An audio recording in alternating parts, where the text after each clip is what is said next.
My name is Salil Mahajan and I am a climate scientist at the lab. The big problem is we are trying to improve climate predictions. So we want to know what's going to happen in the next year, next decade, 20 years from now. We are doing a set of experiments that haven't been done before at this large scale anywhere else. So we're using the compute power that we have at Oak Ridge. The climate model we are building, we have the capability to increase the resolution of the climate model.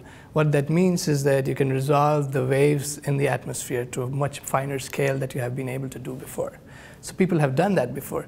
But what ORNL allows us here with the compute power is that we could do a set of experiments. So we have a pre-industrial era set of experiments, right? We have done a long simulation with that.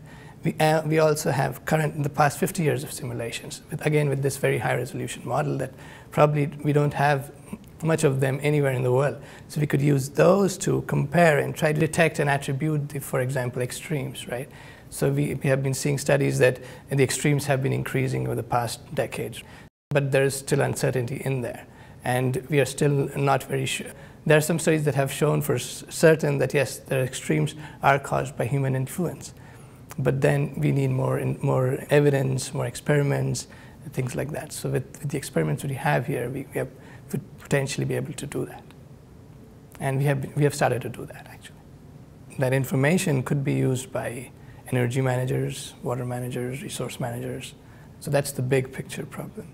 The way we are doing it is that we have climate models, and we want to improve them so that we could reduce the uncertainty we have in the predictions. If you know that there's going to be a lot of rain next year, or maybe not enough rain, so you preserve your water so that you can use it next year or in the next 5 years.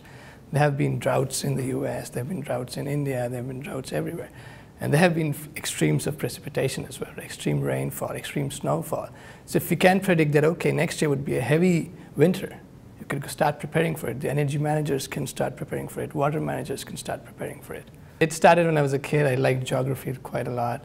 And then that's how it started to build upon. And as I grew up, I figured out this might be where my interest would lie. And I found that, yes, this is where it lies.